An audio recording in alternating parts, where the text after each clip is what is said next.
All right, bum. We in. Uh, what you think about the Kendrick and Drake joint? Yeah. I mean, I actually like it. I just hope they don't go too far with the shit. Yeah. I like the whole battle rap culture thing, but Facts. I mean that's what hip hop was built off. I just don't. I hope, like I said, I just hope they don't take that shit to the streets and be doing a whole bunch of dumb shit. Because I don't know how true it is. I seen something where Drake had a drive by at his house or something. Yeah, they said a drive-by happened at his house, and a security guard one of the security people got shot. Yeah, I just hope it don't. I hope that ain't part of the shit they got going on. Yeah. You hope not. Like, I mean, because it's good. Like you said, it's good for music, though. It's good for hip hop. Yeah, Because we needed that excitement. You know what I mean? A little bit. Because it was getting boring. But like, yeah, like you said, I agree with you though. Like, I don't want to see nobody. I don't want to see nobody hurt behind this shit either, though. Like, because it ain't that serious. Oh boy, oh boy. I only been going on for a while. huh? I said somebody firearm was going on for a while. Yeah. Somebody just walked past and said somebody shit burning up. Dang, For real though? Or is it just the noise? I don't know. She just probably was reacting to the fire alarm. that's wild. Man, and for the most part, man, yeah, like I said, ultimately, like you know, like the music been good though, man. Like I cannot front. That motherfucker Meet the Grams joint Kendrick did. Whew. Yeah. I'm trying to tell you, yo. Somebody talk. My son come in the house and tell me somebody apologized for me being his father. But who told you that? I need to go talk to him, yo. What do you mean? You ain't gonna tell my son no shit like that and then put it on the internet. They wildin', but that shit fire. Yeah, it absolutely is, yo. Like I can't even knock it, yo. Like they, like I said, it's good for the music, it's good for the culture, and just The for only people to. thing, if you read like the comments that people put in about them, like it's crazy that they want like people want the beef. Like that's a rap beef. This ain't a motherfucking take your life beef. This That's shit fact. crazy. Like like I'm serious. I be when I watch all that shit, I read the comments down low. I just like to see how ignorant motherfuckers are for real. That's facts. Like I be like I said, I just been looking at it and watching it.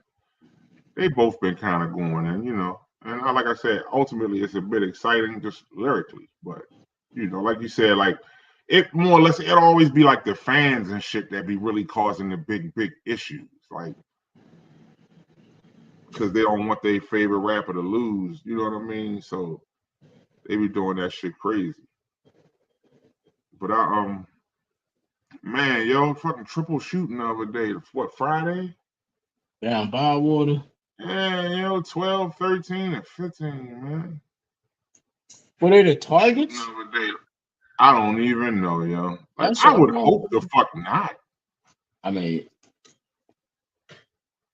12, what 12. up, Axel? Yeah, yeah. I seen that shit. I ain't know what was going on until late, cause I don't be really paying attention to shit like that no more. Yeah, I was just like, yo, like, damn. And then I think later on that night or the next day, a 2-year-old got shot up Severn somewhere. Wow. 2 or 3-year-old got hit. I'm saying these cats don't care, B. Cass, what up, yo?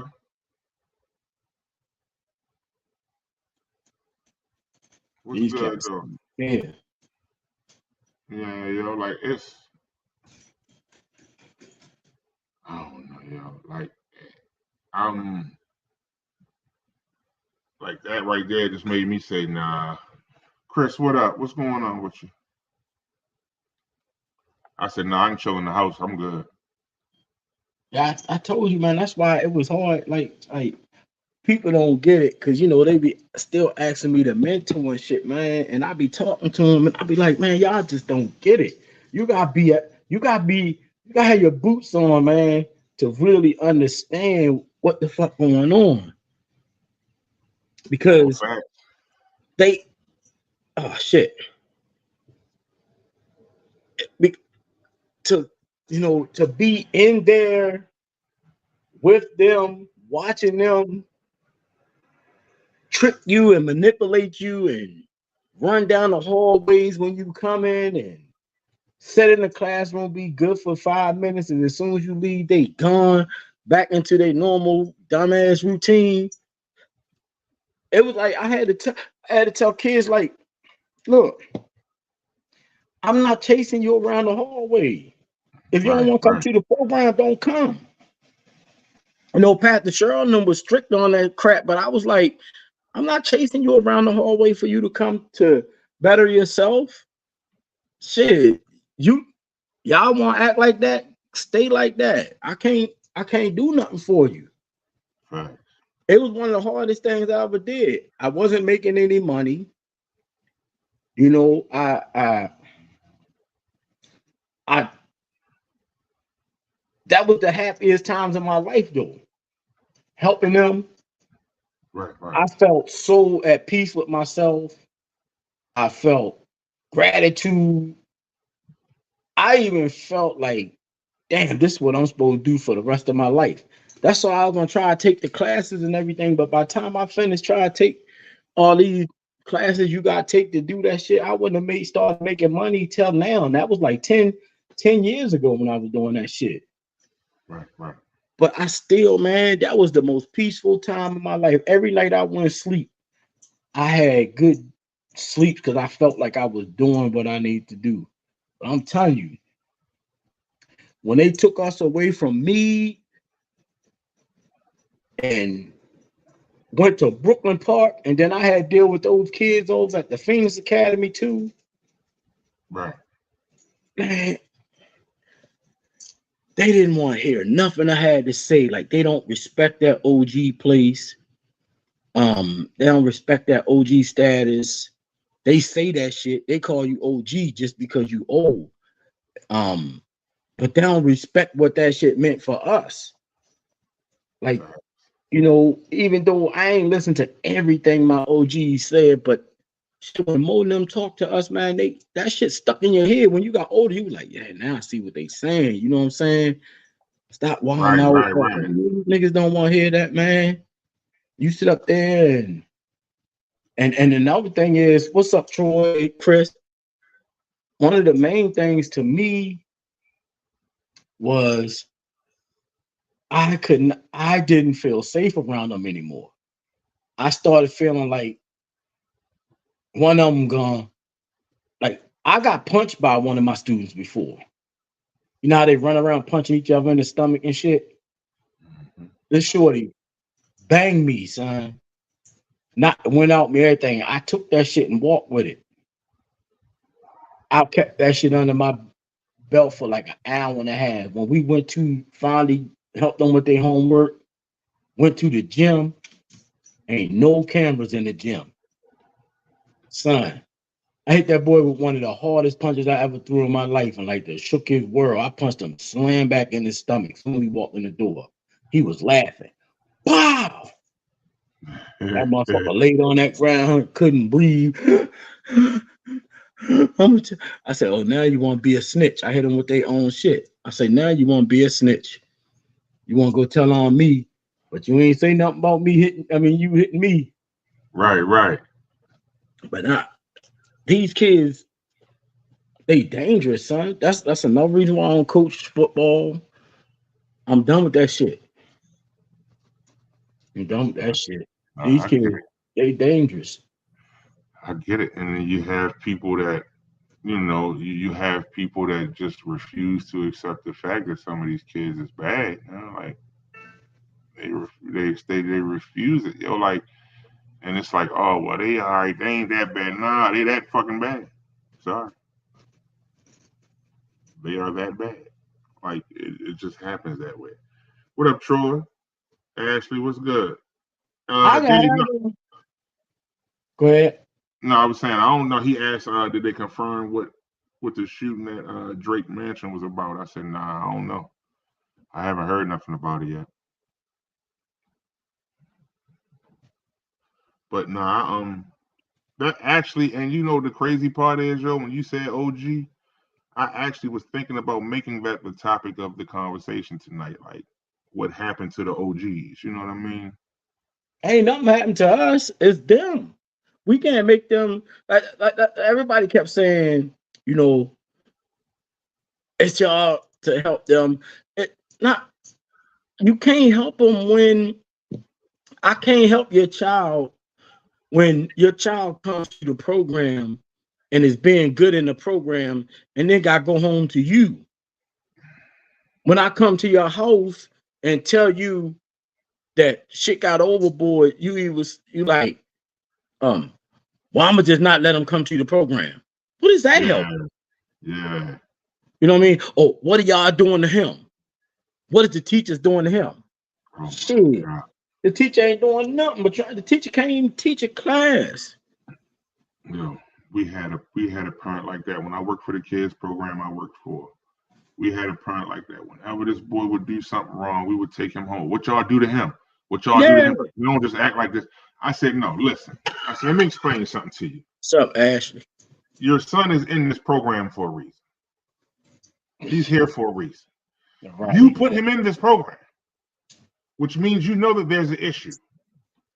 So if we're coming to you and telling you what he's doing, and you only thing you can say is, oh well, he people picking on him and he just that. All right, you know what? The best thing for us to do is let him stay home. He stayed home for about 4 days. By that 5th day, they was calling us saying, yeah, go ahead and pick him up. Mm-hmm. Why are we picking him up? Yeah, because the mother, oh, now she understand what we was talking about. So yeah, I get it, yo. Teron, what up?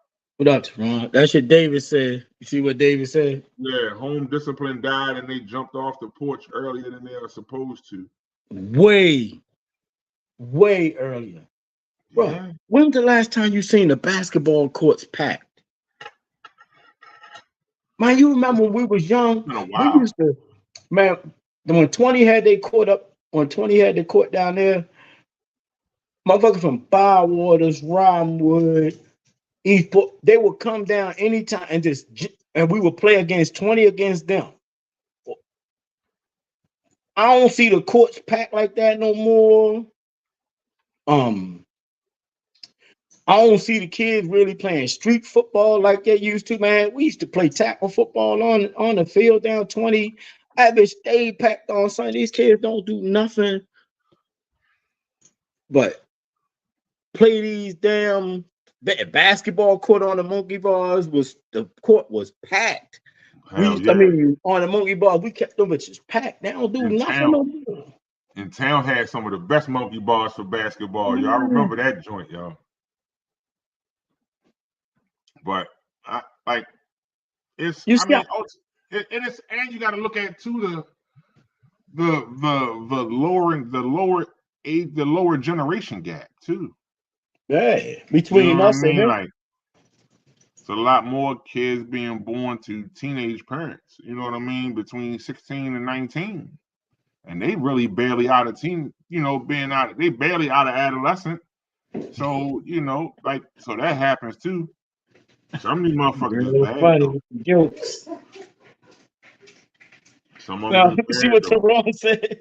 Sharon said if the kids call their mother Pam and their grandmother Mom, the kid going They to jail. going to jail, right? Hey, Yeah, social media sucked everybody dry. What's up, Gavin? Gavin, what up? Yeah. Hey They Gavin, I'm ready to send. I wonder if I can send Gavin because he in the he doing the thing now with the teens, ain't he? yeah. That's I what's said, up, Gavin. like I Word said, for it. excuse me. We got the whole social media thing. You ever see how you want to get in a easy fight? Take a motherfucking kid phone. You take a kid phone, a teacher take a kid phone, man, that teacher probably get killed in that bitch. Oh man, that's crazy. Man, when I That is seen how, nasty work. man, Oh, what up, bro? I ain't the best parent, but I'm gonna tell you one thing about my son, by him living with me. People say whatever the fuck they want, but my son was disciplined. My son was respectable and ain't had worry about none of that dumb shit with him. Right. None of that. No talking back. When he wanted to get his point across, he would say some shit like I would be fussing at him. He would say some shit like, yeah, just listen to me. And then I would have to fall back, you know what I mean? Because I'm still on my discipline and daddy shit. And then if I think about it, I'm like, shit, he ain't never really give me no whole bunch of shit so I could be just screaming at him like that, you know. My main thing with him was his room, but everything else, bro, when he played sports, I ain't coach him until he came home. When he played baseball, I took him outside myself, taught him how to throw the ball. I ain't fussed with Big Jimmy. I ain't fussed with Steve. You know, when they had them playing on the football field, if I ain't like the way they handle shit, I ain't go up to them and start yelling at them like, man, my son should be doing this, my son should be doing that. I took his ass home and taught him shit. You know what I'm saying? Right. A lot of kids, a lot of people that be wanting their kids to be starters, them kids be trash. Like listen. They don't even be wanting to play. I ain't into knocking kids, but at the same time, like if you put your kid out there on the court or on a field or somewhere in a sport, like let the coaches do what the fuck they gonna do, yo. Like they're the coaches for a reason. You know what I mean? And you gotta decide that, you know, you gotta let somebody else sometimes be able to oversee. That shit's so true, David. I'm sorry, I'm reading. I told you we gotta start reading these again. Yeah. Video games and smartphone breeds Yeah, you introverts see what dude and kids. be Yeah, saying? true shit. You see I what agree dude with be that. saying?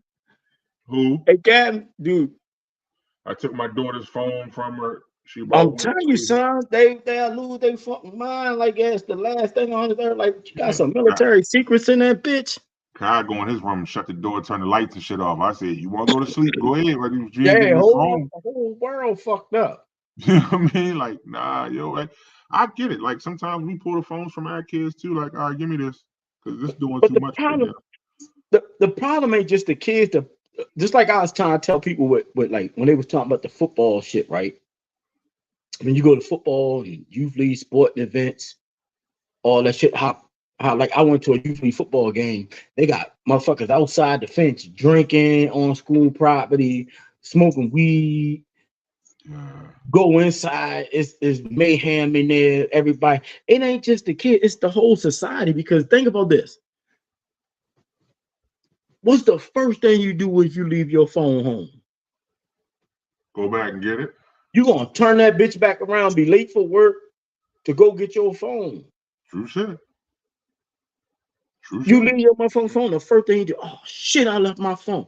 You can't go on a date no more because the motherfucker on the phone. You can't watch TV no more because motherfuckers on the phone. It's the whole society.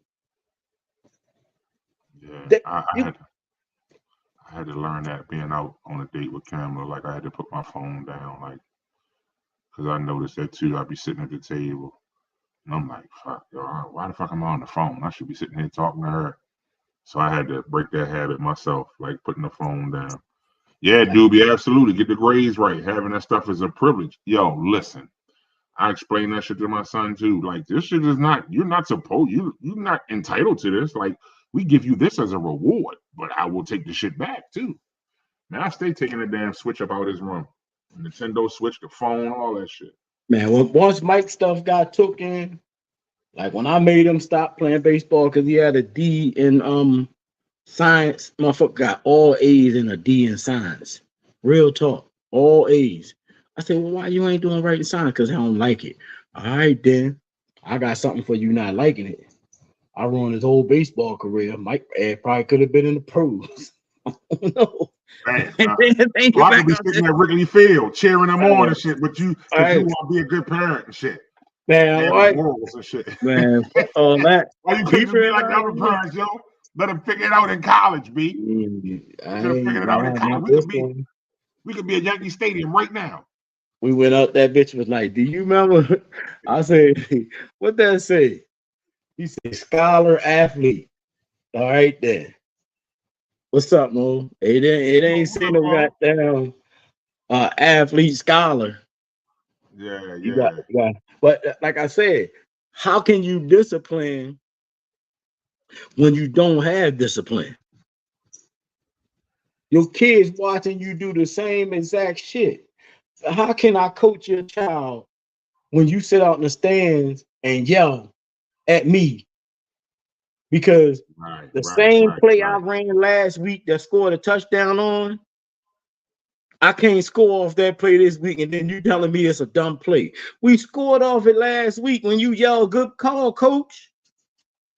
Oh, now You we know what I'm weak. saying? That nigga don't know what he doing. Right. But last week when we blew the team out, I did the same exact plays. You loved them. Won't you spread the offense? We ain't spread the offense all season. Now we getting a championship game. You want to yell at me and spread the offense? We Now ain't you spread Uncle, no offense all season. How you think we got in the playoffs? now you Uncle Rico from Napoleon Dynamite. You want to go back to '82? Right, You want to go back to when you played Little League back to '74? No, I mean, man, like real talk, man. Look, I sit in here, like right where I sit, right.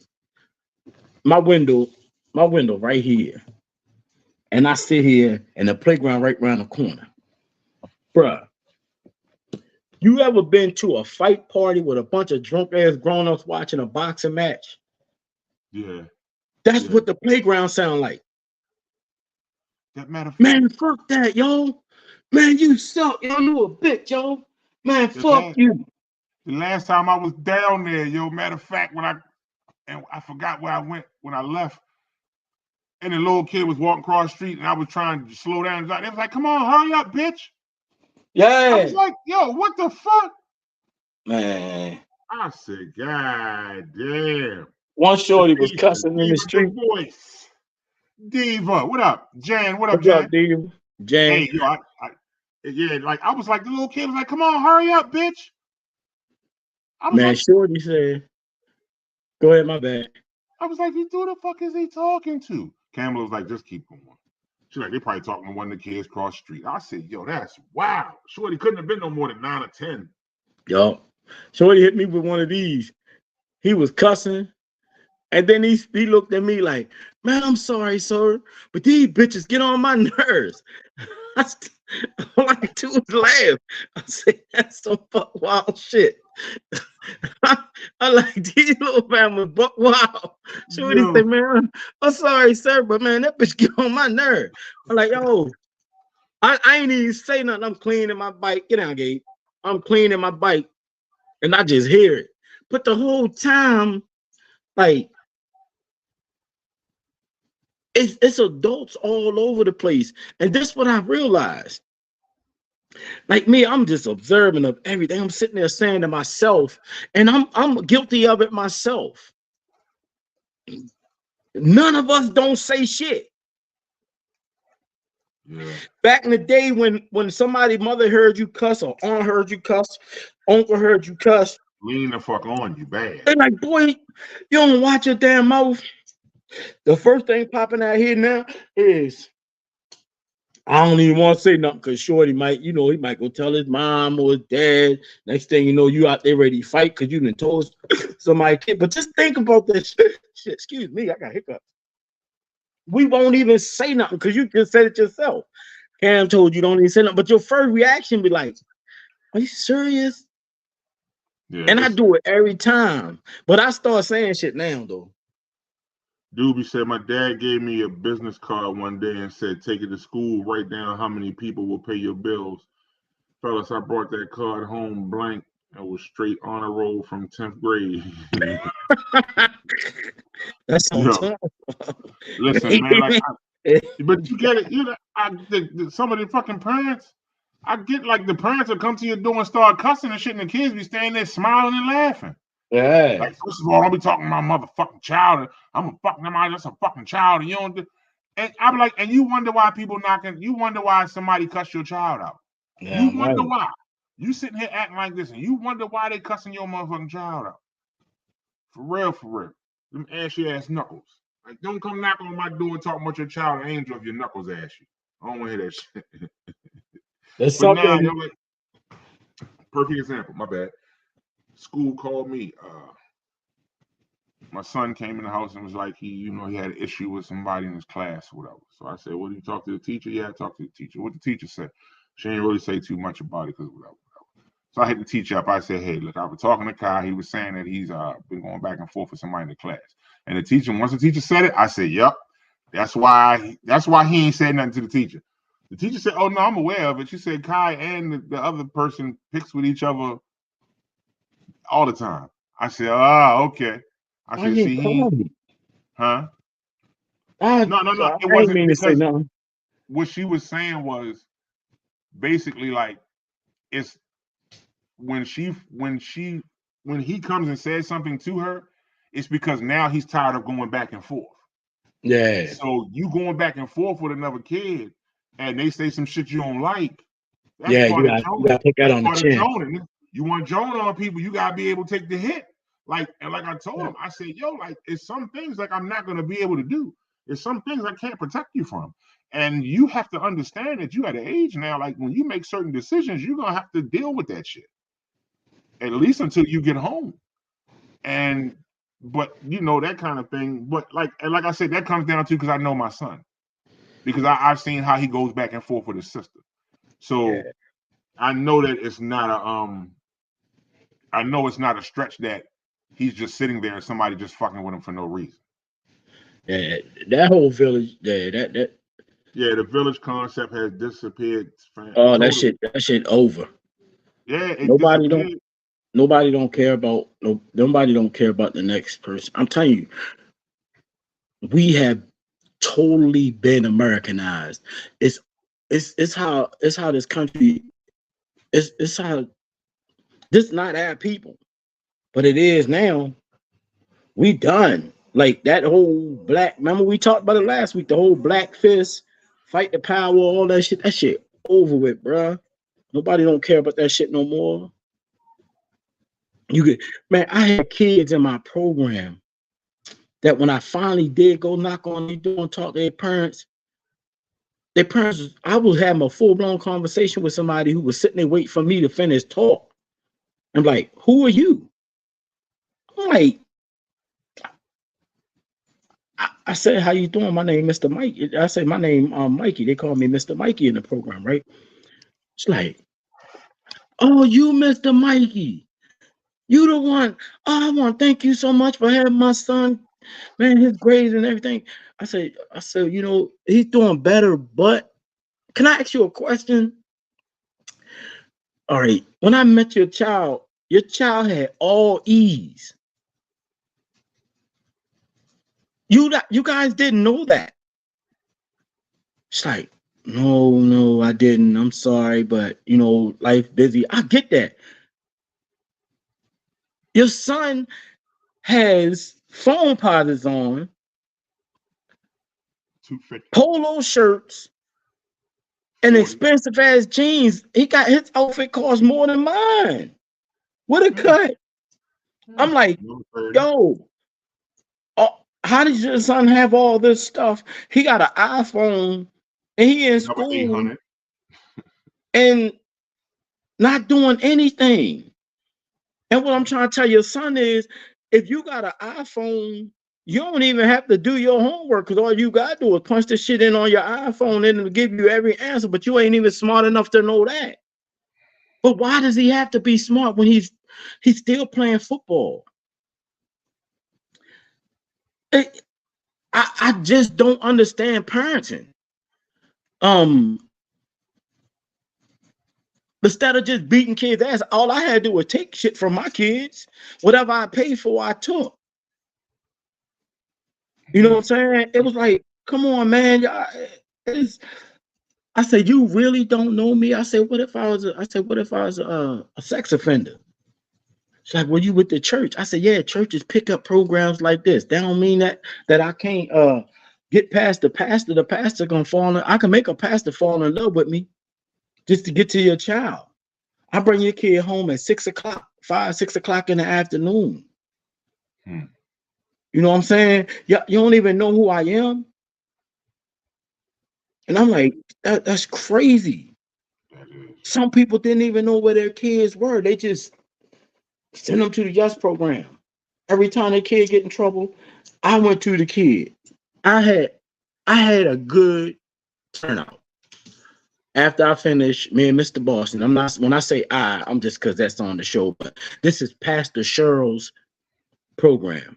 Right.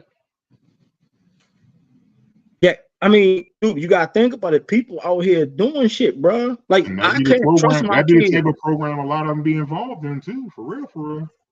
Listen, I went to meet my son coach at A High. I was working in the days. I missed most of my games because I had to work. I was rebuilding my life. The one thing that I had to go do was meet his coach. Right. You know what I'm saying? Absolutely. My son ain't gonna just be kicking it with nobody. The number one thing that's going on in this world right now is being a sex offender. Everybody out here touching people, kids and shit. I ain't leaving my kid to nobody. That's facts. So like this shit is crazy nowadays. Yeah.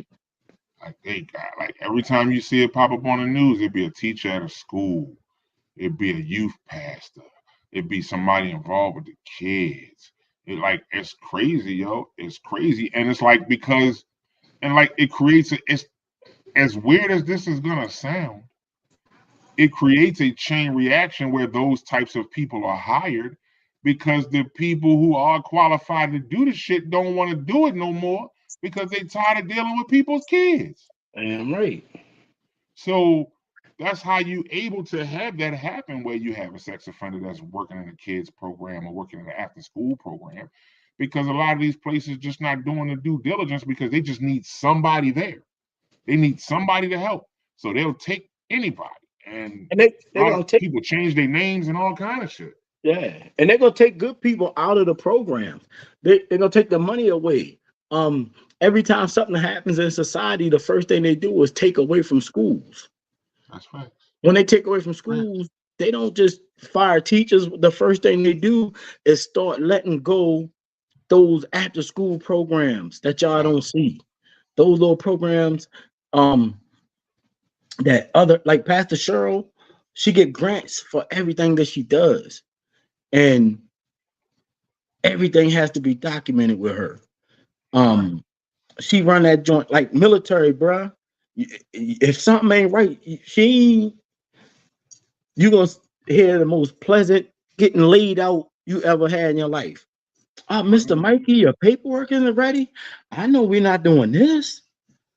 You know what I'm saying? This is not how it goes. You know you're doing a great job, but this is not how it goes. Man, people don't even know this, that when I was going to Brooklyn Park Middle, they gave me the employee of the month joint. Oh, word. I wasn't even part of the school. I had them, bro. All I had to do was walk down the hallway. That's what they asked me in the joint. They was like, why every time they like, Mr. Mikey, these little teeny white ladies teaching, they like, why do these kids respect you so much and you don't even be saying nothing? Because people can feel your presence. When you show them that weakness that y'all do, y'all are nurturers. Y'all come straight out of school wanting to nurture. Me, I'm a disciplinary act. I had to learn how to be a nurturer, being a single dad. Preeta called me up one time, like, man, when Mike gets sick, you can't just give him medicine and let him go lay down. You need to see if he want to come chill with you. And I was like, man, I don't want to come chill. So one day I gave him his medicine. I'm like, you want to come in here with me? He like, yeah, that would be nice. And just came down, laid down, started chilling. From then on, I was like, okay, Me, I'm a dad. I give your ass some medicine in a little cup. Way back the road, you be all right. Yeah. You know what I'm saying? But see, that's the thing. Those teachers wanted to know what. All I had to do was walk down the hallway, son. Everybody was quiet, and all of them would speak to me. Hey, Mr. Mikey, how you doing? All the little girls in there. Hey, Mr. Mikey, how you doing? Because what I learned, Pastor Cheryl made us learn this stuff. Kids actually want to be disciplined. Yes. Yes, I've heard that before. Yes, absolutely. Man, listen, I've read this shit out. Like, if you read it, you start comprehending, you start paying attention, you start seeing it. That's how they know that you love them and you care about them. How you discipline them is the problem that they have. It's how you discipline them. Look, the mother goes straight to whipping your ass, right? Because she fed up. She wait till she get fed up. Right. The father, he like, yo, I'm gonna yank your little ass up. You do that shit one more goddamn time. I'm not playing with you. He know he's gonna get yanked up.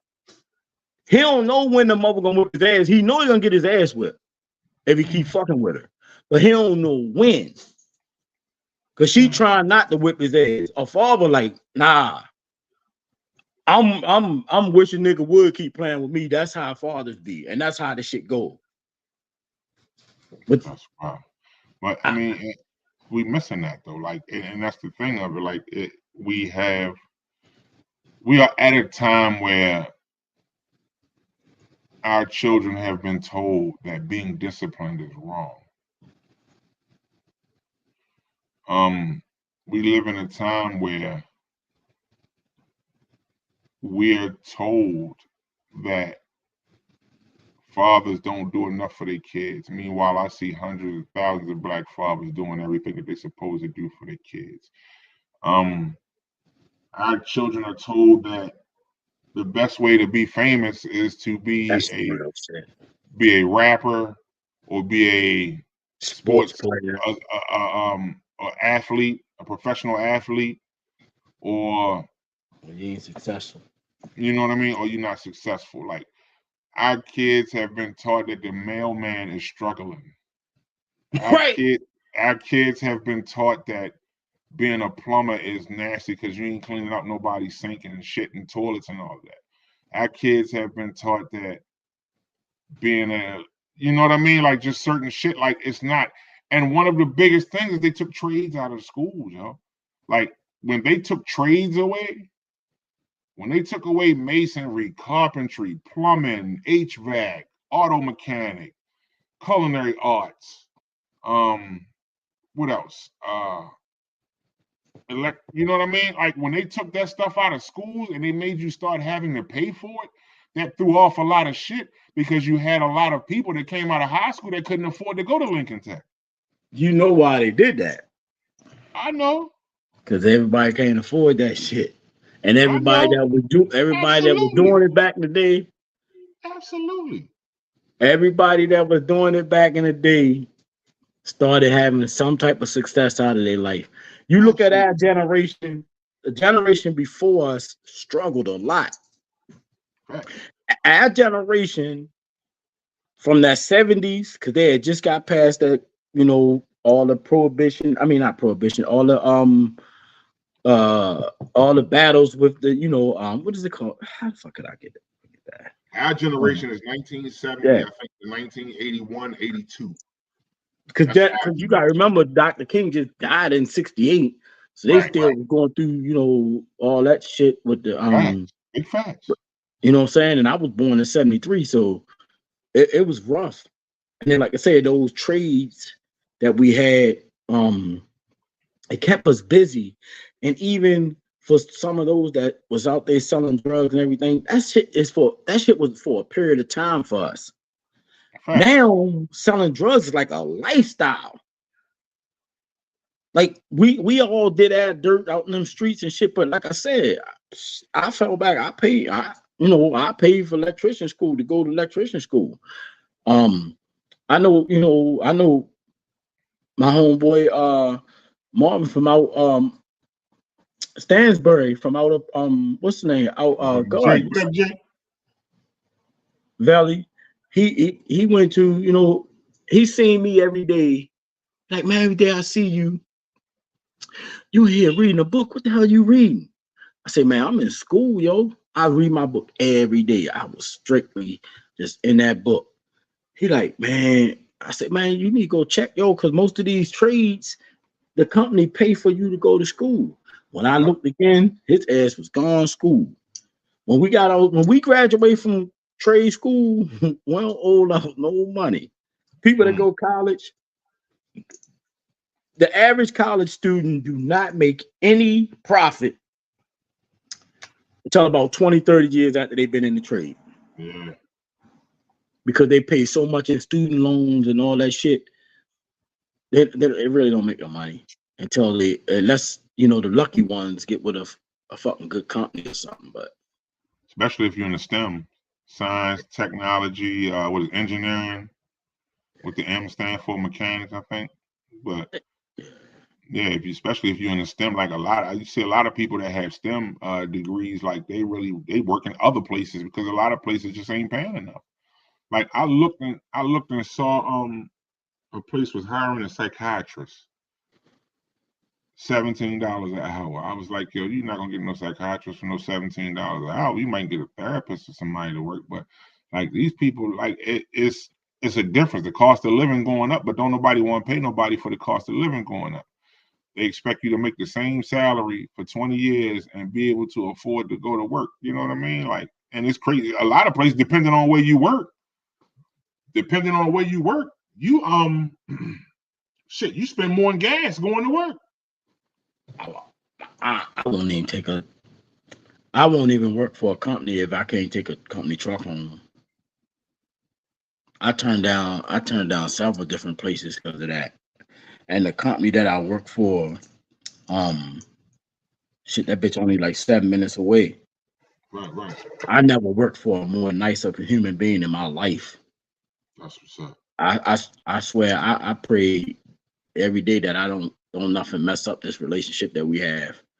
Not just with the owner, but with the co-workers as well. I never experienced, since I've been in this trade,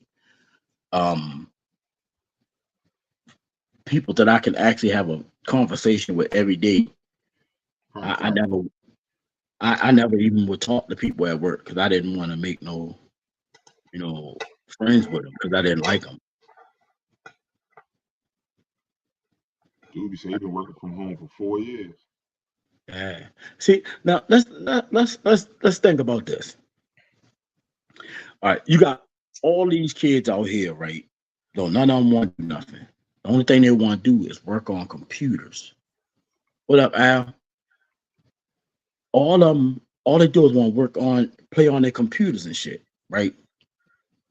So now we got, just like with the bridge. Remember the bridge that collapsed? Right, Damn near right. everybody on that bridge that died was Latinos, right?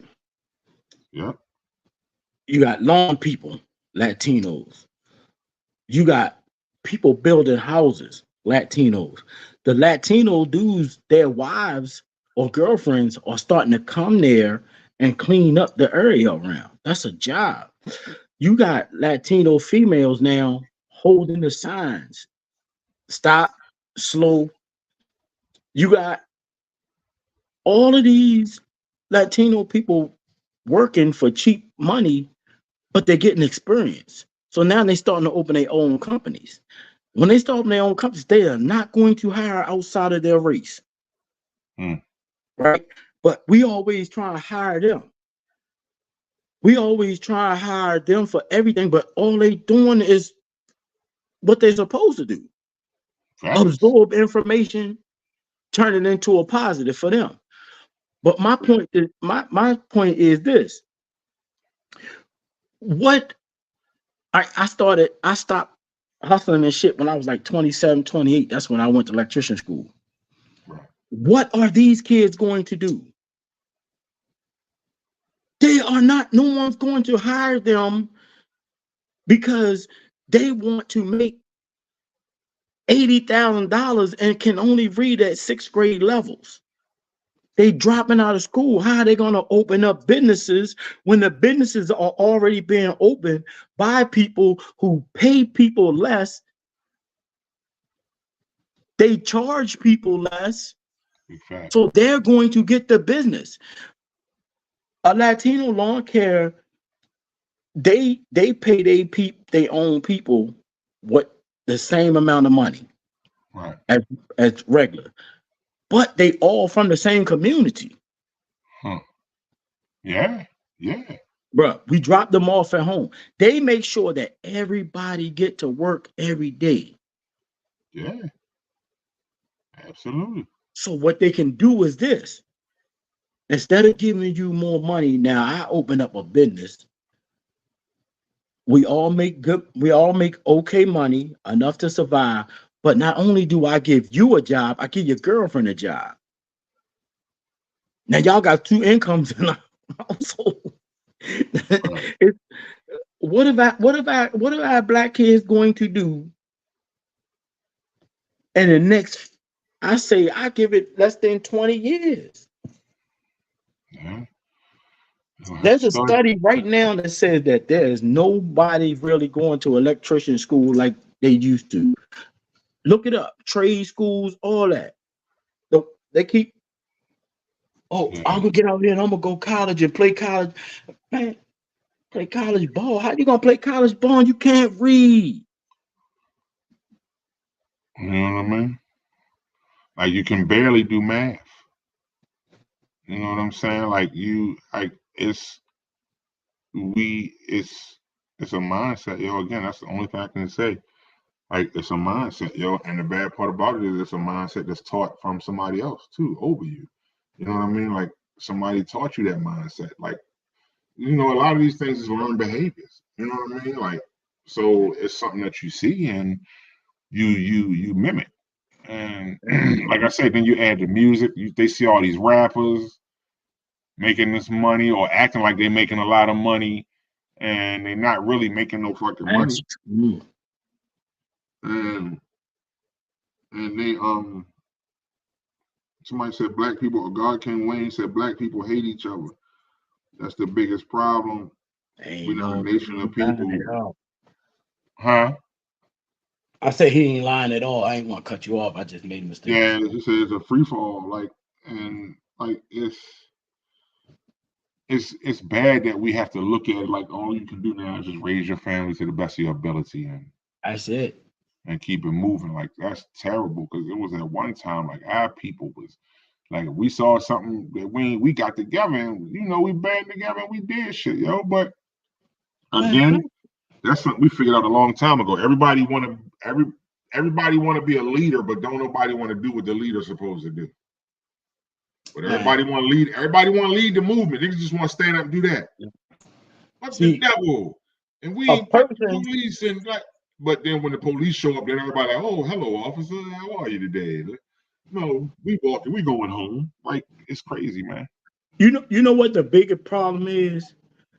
Honestly, though, if you look at it, don't nobody want to be no leader at all. They talk that shit because a leader does not get chosen. I mean, a leader does not volunteer himself. A leader gets chosen by his abilities to do whatever, and he gets put in his place instantly. Don't nobody want that. Because every time they do it, that's what I'm saying. Dominique, you basically took the words right out my mouth. You had to be accountable for everything you do, everything you say at every second. Right. You cannot tell your people, we got to do this, your own people, we got to do this to overcome, we got to do that to overcome, and then go get yourself financially set by another race of people. Because then you gotta cut your tongue somewhere. Mm-hmm. If everything ain't financed by yourself or by your own people, you gonna have to cut your tongue somewhere. I agree with that. God King Wayne said, order other nations of people come over and feed off us, but we are so accepting, so other nations of people come tell our people how to make their money. I always say that shit, yo. We always so accepting of other people and cheer for them, man. And you remember back in the day when motherfuckers when Joe Lewis would fight, he would fight somebody of another race. Man, ain't no black person cheer for nobody to beat Joe Lewis up. You know what I'm saying? Facts. It's like we are so inviting and so accepting. As soon as Beyonce wrote a song, a country song, the whole fucking nation showed their racism towards because a country song. But then as soon as somebody like Eminem come into the rap game, oh, is Eminem the best rap man? The fuck out of here. But again, you got to look at our people. These are some of our people are the same ones who 20, 30 years ago said that Bill Clinton was the first black president. That was the Even dumbest shit though, I ever even heard. though he was signing bills that locked up majority black males. But he was the first black president because, not because he looked out for black people, but because he smoked weed and played the saxophone and got some head in the Oval Office. Yeah, And you right, but then we talked about that shit last week, Wayne. I ain't mean cut you off, see.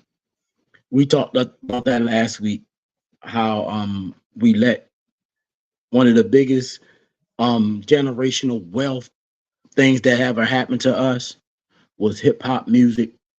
Not music, the hip hop culture. yeah, yeah. With the graffiti, the dancing, the damn near every fucking thing that had to do with the hip hop. We, instead of keeping it all black, we let other people get in it because see, we get tendency to want fast money. But those Jewish people that open up those companies and those other races that open up those companies, they've seen long-term money.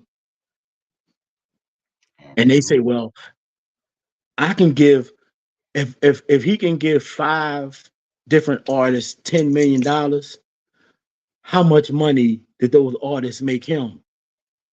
And that's what we did. We never can see that. We'll sell off something, we'll sell off our own land, parents' land that they gave us free land because we can't get along. And your sister don't want the house, your brother don't want the house because they only got their house, but they won't get a house to or rent the house to a cousin or something like that. We just not we gave away generations and generations and generations of wealth and watch somebody else take our talent, our blood, sweat, and tears, our creativity, and now it's all over the place. That's 100% facts right there. Like there is no denying that at all. And I mean, then when you add in, like God King Wayne said, the 4-to-1 rule when it came to drugs. I mean, 5-to-1, where if you got caught crack, the charges was 5 times more than if you got caught with cocaine. But we know why that was, because that was systematic. And then you add that, and then like I said, like people taking over certain industries that we had a foot in, and that we were actually benefiting from and prospering from. We And created that shit. when you look at now and the times now, you really listen to the music now, like the shit that they talking about now, it's like, what though? This is exactly what they wanted though. Like you said, our generation of music was about the drug dealers. This generation of music is about the drug addicts. Cause you that nigga, if you pop the most Molly or the most pills and all that crazy shit, that shit is wow. Like, I don't get it. I don't understand it. And that's why I still listen to 90s hip hop. Because you knew the most nigga was going to do in 90s hip hop was going to sell some crack and threaten to shoot you. And Man, there's no creativity in telling you suck my dick every day on every track or telling me how you fuck somebody. yeah, like it's just, Like when you really sit back and look, like a lot of things have lost a lot of luster. But we always talk about that. Like the same thing with TV too. Like a lot of things have lost luster. But now we can sit back and we wonder where the youth is going wrong at. What's two of the biggest black TV shows on? Fuck if I know. BMF. Oh yeah. And what's the other one? Euphoria. CIA, they push the drugs in our community, but they ain't make nobody take them bitches. The CIA, listen, like I've been reading about this, yo, and watching stuff about this CIA thing. And it was originally done to fund the guerrilla. Yeah, and we know that. down in South America, Argentina. But they know who to feed it to. They knew who to stuff And in their communities. exactly, they knew that certain places it was going to pick up fast. Now they didn't push the crack into the community; they pushed the cocaine, because Rick Ross will tell you himself that he basically came up with the recipe for Ready Rock. He said he had 6 houses with nothing but microwaves in them, because that's how he was cooking the cocaine. He was cooking it up in microwaves. So, yes, while I say yes, the CIA was responsible for the distribution of it.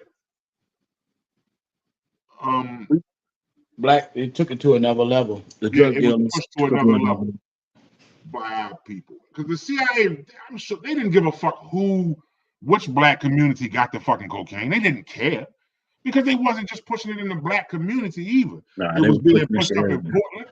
It was being pushed up in Portland. Yeah. It was being pushed down in Miami. It was being pushed in New York. It was also coming from Canada. Everywhere. It was coming from 5 different places. Yeah. Now they hit it fucked our community up the worst, because we already had lost a lot of economy in the black neighborhoods. We had already lost a lot of our economy. We had already lost a lot of our money. The black dollar had already been leaving the community at a fast rate by the time the crack epidemic took over. And then what you sound so bad. You had a government that showed benign neglect to it. They knew what was going on, but what they kept doing was just arresting people and putting them in prison. And like I said, those who were selling crack were getting 5 times more time than those who were selling cocaine. We also know why that was. That was a systematic thing. You know what I mean? Which is why you still have men in prison now that went to prison as minors that'll be in prison for the rest of their fucking life. But that's because of the president that people say was the first black president. Real quick, does anybody want to come on here and talk with us? I mean, because we can add people to the screen, though. If anybody want to come on here, Eastport, if y'all want to come on here and talk with us, we can send you a request and you can come on here and you can talk. We only have one rule: just don't cut nobody off and let people talk, make their points. Yeah, God can't wait. Yeah. Now we ain't making no excuses for them. We know what they did. They we know what they did, man. But where did we draw the line at? Like, right, you know what I mean? Like, when do we decide to draw the line? My fault, I didn't mean to cut you off. When do we decide to draw the line? Because this was the CIA shit happened back in the 80s. It's 2023. That's 40 years ago. Not saying that we're not still suffering the effects of it, but we also have a lot more knowledge and information available at our hand. That's King. God King. Send Eastport and Doobie the link so they can come on. All right. But we just like I said, y'all. Only thing we do is when somebody talking, even if you don't like the point that they're making, not saying that nobody's gonna come on here and do that. Just let people finish making their points. Try not to make your point go too long, but even if you do, we won't stop you, you know. But if you come on, that's just because we learn from each other. And the reason why we call this show Let Me Talk is because a lot of people don't want to hear something after you make a point, and it's not fair to you, and it's not fair to us or people that's listening. So you know it's gonna happen because me and C do it all the time. We just be like, "Oh my bad, I ain't mean to cut you off," because we know you want to get it. There's three people. Yeah. I'm trying to get the link set out so I can send it to y'all. I The don't know the why. things that the things that we didn't do, the things that we didn't do, um, and that's why I fell in love with the way I love to hear Farrakhan talk. I'm not a Muslim, but I love what Farrakhan did, man. Farrakhan did the one thing that none of us that we didn't do. Farrakhan sticks to his faith, but that man put a army around him. And Hey, if there was an army, go ahead. Doobie Charlie, my bad, Mike. Doobie Charlie, send me y'all emails. Yo. I'm gonna have to send it to your email. Facebook is fucking tripping. Send me your If email, yo. Message me your email. if we Well, had I'm to sorry. put an army around Dr. King, Malcolm X, and the Black Panthers, instead of having everybody going in separate directions for the same, heading in the same direction, that's the biggest problem that we had. We never had a self-defense for that shit. And it doesn't always have to be a violent attack. All it has to do is be a presence. When there's people back in the day when people marched, you did I can't see. I marched a lot. But you know what the most heartbreaking thing was?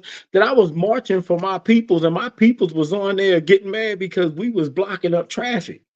We were trying to make a statement. Oh, that shit ain't doing nothing. Yes, it is. It's showing that you have unity. People fear unity. People fear unity, bruh. I don't care That's what fact. nobody say. They say that shit every time they march, they show unity. And if when they did march, the same way, what's the boy Kyle written what was his name Kyle? Rittenhouse, yeah. The same way he went across state lines to protect some nonsense. If we had did that and protected the marches, it would have been a whole different ball game. We wouldn't have to fight. All we would have to do was posse up and go talk. Unity does shows a lot. But when you got, say you take 500 people out marching, and then you got 300 motherfuckers on Facebook talking about, oh, that ain't gonna do nothing. These motherfuckers stupid. They still marching. They marched back in the day and they did do something. That's fact. They showed unity. When That's Dr. fact. King showed his power and Malcolm X showed their power, they passed laws. They ain't make the laws stick because we ain't enforce that shit. While Dr. King was getting his ass whipped, you had motherfuckers out here in the same community pimping hoes. You know what I'm saying? Yeah, We that's just crazy. never we never built nothing. We didn't finish the foundation of everything. See, I'm not like people will say what they want, but when it comes down to that whole like I'm not anti anything. I'm pro black. I don't dislike any other race. I don't care about that shit. I'm not a racist. I don't get involved in that. But I mostly speak about my people. I am not the dude. I'm the dude that'll sit outside the church with the gun and make sure y'all protected. Don't nobody come in there. I'd rather get shot outside than sit in the church and let them blow that bitch up with me in it. I'd rather That's be real shit, outside, man. you know what I'm saying, with the gun protecting them, protecting my peoples. Well, because that's the era we saw that though. Like we remember back when the police shot Cochise and what's her name, Vernon. Like we marched from Robinwood all the way downtown. You see what I Like, mean? I remember that. Like I It was remember so many going motherfucking people. home.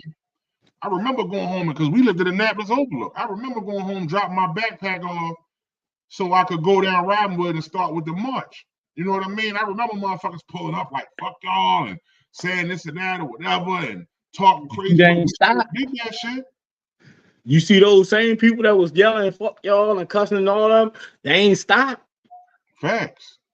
You know what I'm saying? They ain't stop them to come out there and do nothing. You know what I'm saying? When you show unity, remember it was people on that page that Eastport, it was that Eastport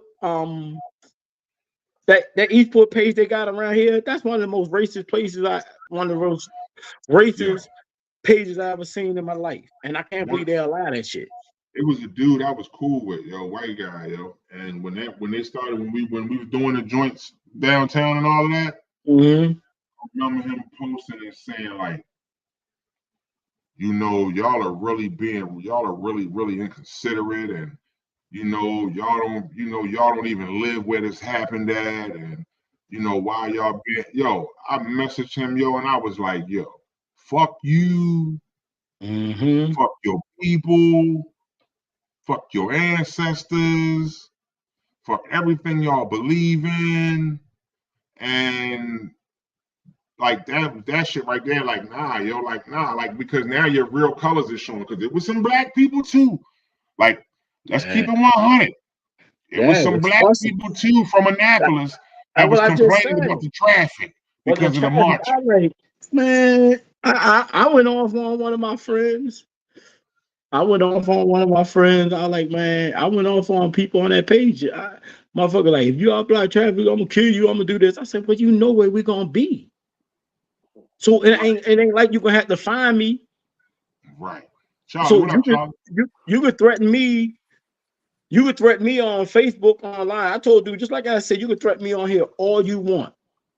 But at this time, on this day, this is where I'm going to be. And I bet you any amount of money you won't be there. Facts. I remember that day. I remember that shit. We was downtown. I remember that. Like, and that's the thing of it. Like, it's easy for people to sit on social media and be like, oh, and the government done this and we this, that, or whatever. Then when you ready to march, motherfuckers like, oh, well, I hope everything work out, but my job and this, that, whatever, I can't really whoop whoop. Like, and when we did the joint for Mike Brown, and we was downtown, we was up there by the governor's up there, and the news was out there, and the dude went to go interview Janella. She was like, nah, and he was like, well, what you mean? She pointed to me. She said, talk to him. Let him do the interview. Yeah. And like that kind of shit. That's what I'm saying. Like, we don't do that now. Like, we want to be a part of something, but we want to be a part of the glamorous part of it. That's not all, but some of our leaders though. Some of our leaders around here are bullshitters. They I can't stand them. Talking about y'all, I can't stand them the way they did us. They did absolutely. Motherfuckers backed up at the last hour.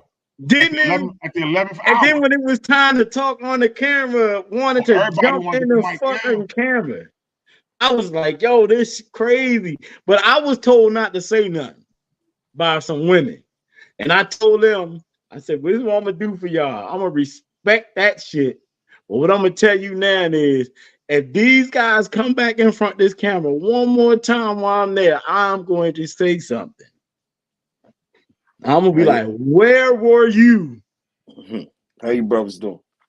What's up, sir? Hey, how y'all doing, man? I'm trying to be on here as Charlie Ford. I ain't really trying to be on here as y'all know who. You understand what I'm saying? All good, man. And I deal with both of you brothers. You brothers are some good brothers. I know that. Appreciate it. And that topic y'all was talking about the CIA and everything. Mm-hmm. You talking to somebody who lived through that, who participated in a lot of that. You know what I'm saying? And I know that you guys are probably a little younger than me. And that wasn't just no government. That was black activists and everybody else crying to Bill Clinton because they had Bill Clinton ear. And a lot of them were crying to him about, because you got to realize the crack epidemic was almost at its height. And they were crying about the violence and everything to them. So when they crying to them, Bill Clinton, being who he is, they had his ear. He enforced what they wanted enforced, but they didn't understand the repercussions of what they did. Not only did they take the violence out, but they took a whole lot of financial help out of the neighborhood as well. Yeah. Because that was the flip side of what we was doing back then. We kept a lot of the money in the neighborhood by what we was doing. You know what I'm saying? So when that happened, a lot of us was sent away. Then everybody else, it was every man for themselves. You know what I'm saying? And that's and now you get what you're getting now. You know what I'm saying? Hungry hustlers. 100% agree with you on that. Like it was, and now too, you got to look at too, like we trying to figure out why nobody is really doing anything to try to get the drugs and shit out of the community. And this is something we talked about before. It's because the drug dealers are allowed to fund the community. You know what I mean? I'm not who gonna tell on a motherfucker that's giving them money for rent or money for food. Yeah, these ain't the same people. I don't mean to cut you off. These are not the, and I'm not tooting my horn to my generation. We were totally different than what they are. Damn right. We took care of that household. We took care of several households. Yeah, we were totally different. No, that part I understand completely. What I'm saying is, you still have a lot of them youngins now that, you know, they living in the house with somebody. What, you a see girl? What I'm saying? And somebody's allowing it to happen. So that's what I'm saying. Like, if you have somebody that's paying the bills, if you have somebody that you can go out there, regardless of what they're doing, and you know you can go out there and they're gonna give you $50, $100 to take care of whatever you need to take care of, you're not gonna tell the police who they are. You're not gonna be worried about getting them out of the neighborhood because they're helping you and you're benefiting from it. That's why you got a lot of these mothers that's running around and they can't control their fucking kids because you let your kids into a lifestyle because you was benefiting from it. And now that shit getting crazy and they don't want you to benefit from it no more. Now you want them out the house. Now you want them gone. Now you don't understand why they're acting this way. You understood why they was acting that way when they was bringing that money in the house. Like it's just a fucked up cycle, but you know what I mean? At the end of the day, like you got people, and that's still happening. That's still happening to the day. Like, I'm not knocking nobody. Like, if you feel like you want to spend your money to do whatever to help the community, that's cool. But at the same time, you got to realize that I can put a Band-Aid on a cut on you, but that might not necessarily stop the bleeding. That might not necessarily benefit you. It might heal you for a minute, but the moment you get back into some strenuous shit or some activity, you're going to start bleeding again. And then you're going to need another bandage. And then that bandage is going to wear off. Then you're going to need another one. And eventually the wound going to get infected. And it's going to get infected to the point that you might lose the body part or you might lose the limb. So that's what we're seeing now. The infection has set into the neighborhood so bad now that we losing the neighborhoods. I will say this. I will say this, right? As a dude who come from all that, I still got eyes on the street. It's just in me. You know what I'm saying? Certain stuff I don't see no more. I don't see a lot of people out there getting high, nothing like that no more. I just see a lot of people standing out there just wasting their life away. You understand what I'm saying? It's not there like that no more in certain areas of our city. You understand what I'm saying? And you know by my Facebook name where I'm from. You understand what I'm saying? Right. It don't look like that over there. You understand what I'm saying? It's just a bunch of little youngins standing out, just doing nothing. That's it. And and the problem with it is that, you know, I don't like to pit generations against generations. You know what I'm saying? Because everything has to evolve. You know what I'm saying? And we had the street smarts and the book smarts. Yep. You understand what I'm saying? That was the big difference Absolutely. right there. We had the street smarts and the book smarts, and we had to be adults in that game early. Like you talking about around that time, we 16, 17 years old. We got apartments. I had an apartment out in Napas Roads. You Right. understand what I'm saying? Other dudes I was there who was with me, they had apartments in different places. We 17-year-old kids. We're doing grown people stuff. You understand what I'm saying? But these kids now, they don't understand it. They don't have the mentality of a grown-up. They could be 18, 19, 20 and still got the mentality of a kid, a straight up kid. You understand what I'm saying? And that's where the disconnect comes in. And by them having that immature mentality, they do a lot of immature things. You understand what I'm saying? You doing grown-up things in the street, but for real, you Yeah. immature as hell. With You a understand what I'm mindset. saying? Yeah. You know, and then a lot of them are emotionally immature. You know what I'm saying? Emotionally immature. And then the other thing is, a lot of the younger people, they let the outside raise their kids. You cannot let the outside raise your kids. This is not like back in the day. You know what I'm saying? Where it's 20 people outside and 4 of them might be knuckleheads and the other 16 are decent little kids. Right. All of them are knuckleheads now. And only Right. 3 of them are good kids. You For a understand what I'm little saying? while. Right. And then they get caught up. Yeah.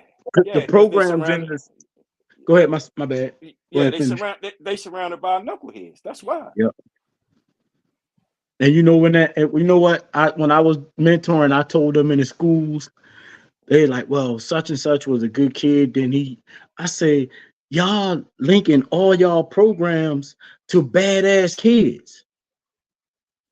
That's all y'all got. What do y'all do for the kids that's good? Y'all give these kids that's bad free this, free that, free opportunity for this, free that. And then these kids that's good, their parents got to pay for everything. These the same poor kids. They just decided to be good. We had to, like to piggyback off the shit you saying, man, it's heartbreaking to know that these kids can walk around with murders on their heads, with their blood on their hands, because they walking around with it like it ain't nothing. And it's because they are not connect. They have no connection to their emotions. They watch the movies. The first thing somebody do in a movie is get high before they go kill somebody. They get drunk. They do something. It's so that shit won't hit them like it's supposed to hit them. See, another thing that we had too, we also, even though people said, but people that was forced to go to church, no matter what you say, God or some type of religion that you believe in gives you a conscience. It make you say, I probably shouldn't go this far, even though I'm already this far. Right. You get into a fist fight right now. When you get into a fist fight right now, when you go sleep tonight, you're going to replay that shit over in your head. How the fuck do you keep murdering people and that shit keep eating at you and you still walk around like it ain't nothing? It's Sociopath. Huh? That's what I'm it's telling you. It's mental it's breakdown. it's like this. I say this, right? And I'm not gonna tell on myself. I ain't gonna tell on myself at all. But I'm gonna say this, right? When you in that environment, I don't care where you at, I don't care what city you in. When you engulfed and you in that environment, a lot of times you're adapting to that environment. Gorillas in You the understand mist. what I'm saying? You're adapting to that environment. Facts. And absolutely. And I'm telling you this because even myself, I spent 11 years in prison, so I had to adapt to that. Mm-hmm. You understand what I'm saying? Like same way I adapted to the street stuff I was doing. Now, when you're in that game and in that you're in that mindset and that situation, if you're a civilian and you on looking onto what the street stuff is going on, of course it's going to look unlogical and crazy to you. You understand what I'm saying? Right. Like, because you're not into it. You understand? But I'm talking about the people that are into it. It's different. And what I mean by it's different, now if you just out here just flat out just smashing people because y'all had a disagreement, you understand what I'm saying? Yeah, that's some serial killer, like you say, psychopathic type of stuff. But if you're in this, I'm not condoning this stuff, but if you're in that street stuff, and something come your way and you gotta deal with it, then you gotta deal with it. But Yeah. you gotta handle the repercussions that come with it. You feel what I'm saying? Like it's it's illogical to a logical person. But you gotta realize all that stuff was illogical. You understand what I'm saying? All that street stuff is illogical. You know what I'm saying? So it looks illogical when you look at it from a logical perspective. You know what I'm saying? It's just that also, you know, these kids, man, they're the same no matter what city you go in. Don't get it twisted. I've been to a lot of cities. They act the same, they look the same, they dress the same, they do the same things. You know what I'm saying? Yeah, Agreed. they do the same things. Everywhere. You understand? Everywhere. And the internet has made the world smaller. You understand what I'm saying? It has made the world smaller. And you know, the worstest thing that we can do as being grown men is look at it, try to make it a generational thing between us and them. Although we may not have nothing in common with them because of life experiences and age, we still got to find a way to meet them halfway. You know what I'm saying? Meet them halfway. That's all I can say. Meet them halfway, man. Yeah, we gotta. One of the problems with them is they don't trust. They don't trust that we've been through shit. Like I've been in the streets my whole life, right? I used to do some dirty ass shit, but the thing that like I never got caught. I always wondered how like they worship the dudes that went to jail. But I did the same shit and never got locked up. And it was like, but oh, you ain't hard as this person. How I'm not as hard as him because he went jail. I was smarter than him. I stayed the fuck free and kept doing the same shit. You know what I mean? I was still making money on the streets. I was still hustling. I was still grimy as a motherfucker out here getting in all types of beef, doing a whole bunch of shit. But the thing that I did was I did not put myself out there so much where I was gonna be locked the fuck up. Car chases, all that shit. Got away from the fucking police so many times on feet. But the thing is, these guys, these kids, and this comes from experience of working with them. Somehow they reward and love ignorance more than they do a person that's smart enough to make money and get out the game. Because you sold out the game. You got no, bitch. I made enough money to get out and at least pay my way through electrician school. You know what I'm saying? You don't get credit for that. Like they told me that my life, I'm not successful. All that shit I did and a bitch ain't kill me and I ain't get locked up. Man, you must be out your mind. I'm successful. And again, like I said, you got to look at right now, we're dealing with the infection, you know? Like this is the infection. The infection has set in to our communities. And the infection is the children that's out here that have no sense of anything other than to go out and do wild shit. That's the infection of all of this shit, of all of this sickness that we've dealt with for decades. I get it. Times was different. Back in the day, certain hustlers didn't do certain shit. I get it. But it still affected the community, regardless of how quiet you was about it, regardless of who never caught you. It still affected the community. Yeah. And right now, what we're looking at is the infection that's set in. The infection is set in, and the infection is affecting our children. That's just what it is. So now we have to figure out what the antibiotic is to get to them.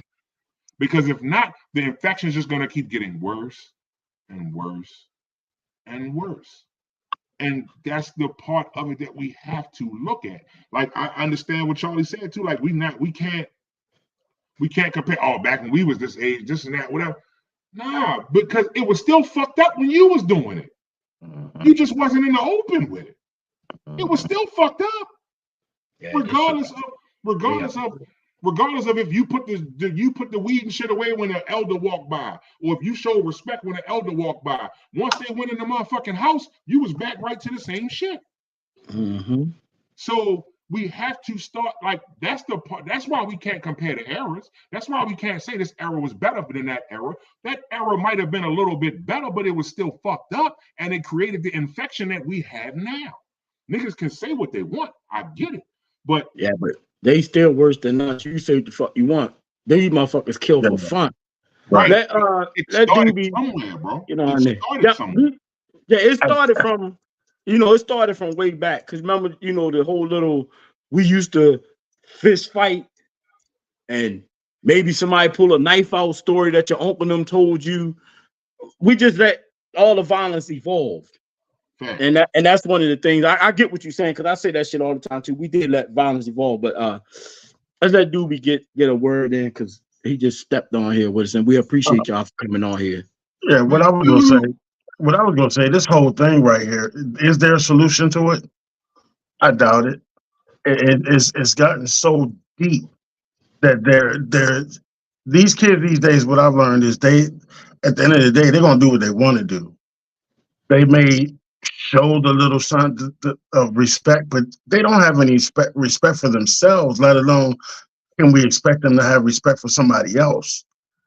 And it's unfortunate this is the era that we've came into where that level of respect is just gone.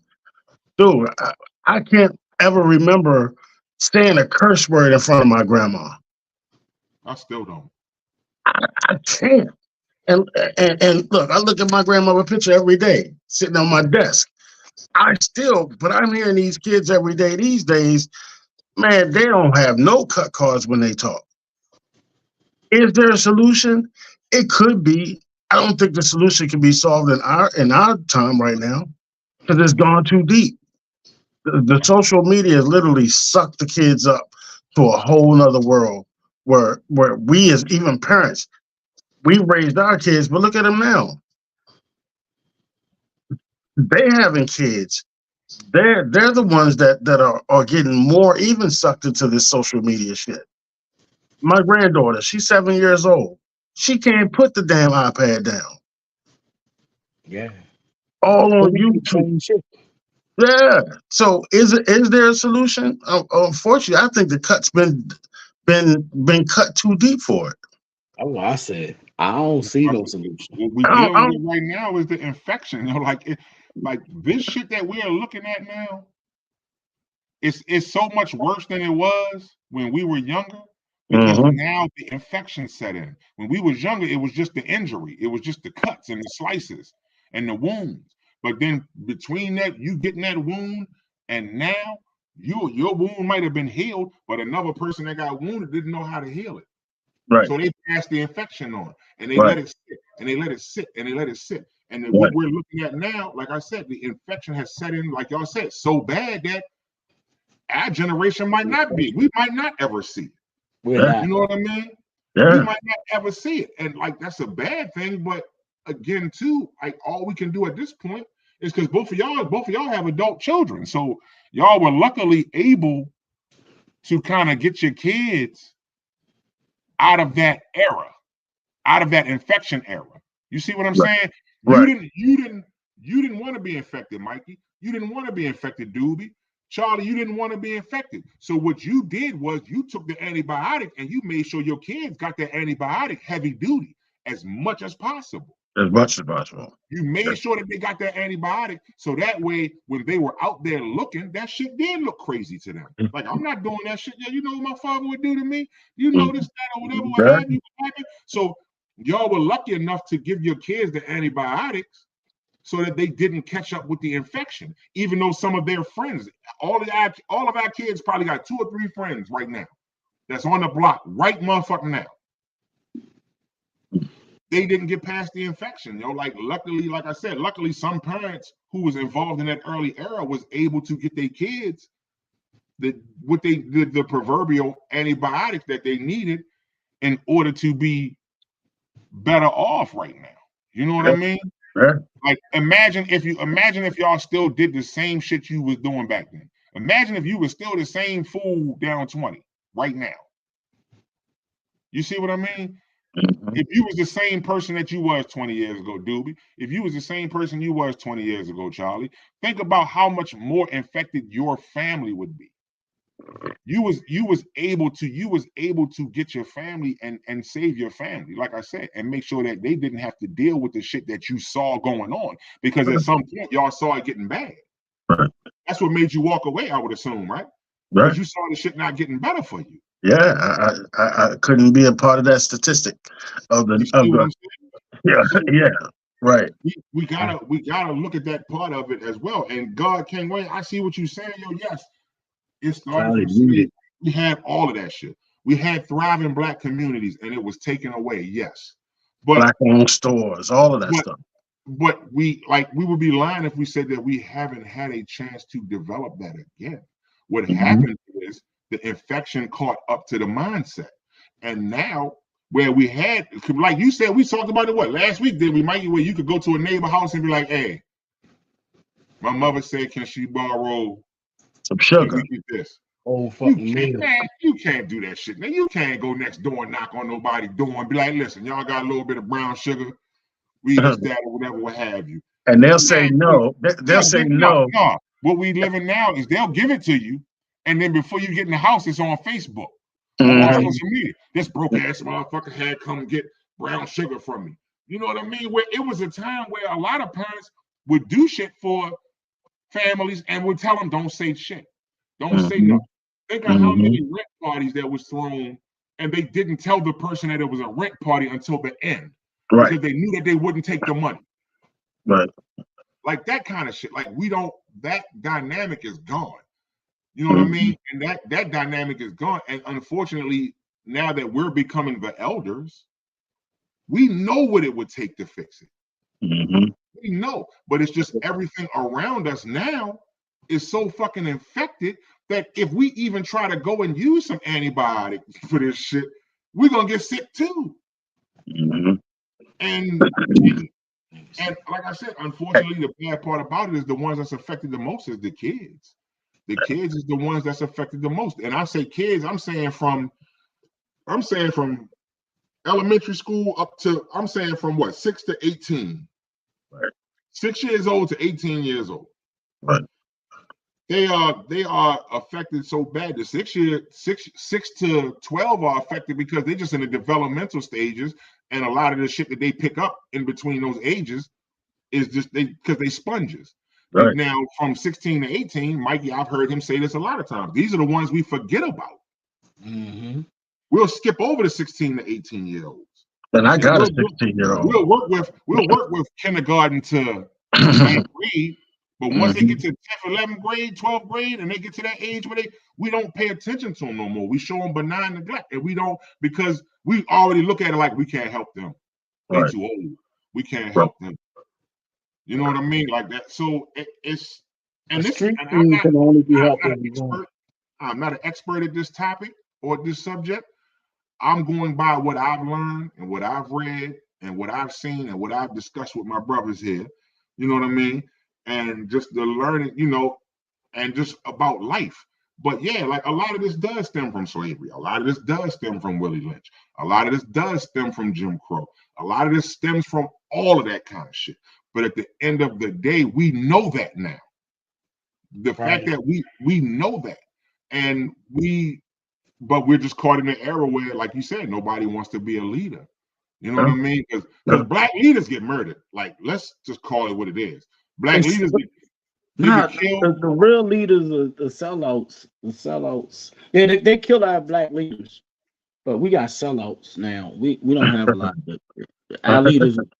Our leaders can be bought easily. I mean, just think of everything we ever had. Um, Everything that we ever had, they paid another black person to infiltrate it, Facts. to tear it down. So Big facts. and that comes from us as a race always being so open to accept other shit. That also stemmed from slavery. Yeah, Yeah, all of that. all of that shit. Yeah, absolutely. But that shit, at one point in my life, my mom, I never told my mom when I was going through something. That was one of the things that we kind of thrived on. We never really put our mom into a bunch of our lifestyle. Like my mom still don't know today why I broke up with my ex. She don't even know why I broke up with my first girlfriend. She don't know nothing about none of the shit that I was going through. So with that being said, it was like she said at one point, when do you be responsible for your own behavior? When do you, she said, if you can run around with all these little 20 boys and they got your back and y'all do all this crazy shit together, what if all of y'all got together and did something positive? Do you know y'all can move mountains? And that's the thing. The only thing that we haven't tried in as a race is unity. It's unity. See, y'all, everybody talk about Black Wall Street, right? Black Wall Street ain't had no soldiers. You gotta have soldiers too. Y'all all just wanted to be wealthy. You got to look up the history of that, because the people at Black Wall Street also kicked out black people that was coming from escaping from slavery and didn't want them in their culture because they didn't want them to teach. They didn't want to teach them. But you could have taught them how to be soldiers. That's so true. If you look at Farrakhan have all that shit. Farrakhan have been talking forever. And I don't mean to say shit because I respect this man so much, but that man got an army around him. Yeah. You know why? Oh, you know why? If he didn't, he'd be dead. You know why? He's intelligent. He knows. Not just that. I was in the Nation of Islam. yeah, me too. I was in the Nation of Islam. I was in Sunni Muslims, Moor Science Temple. I never been to church. I never was a Christian. So let me explain to you something about Minister Farrakhan, the Nation of Islam.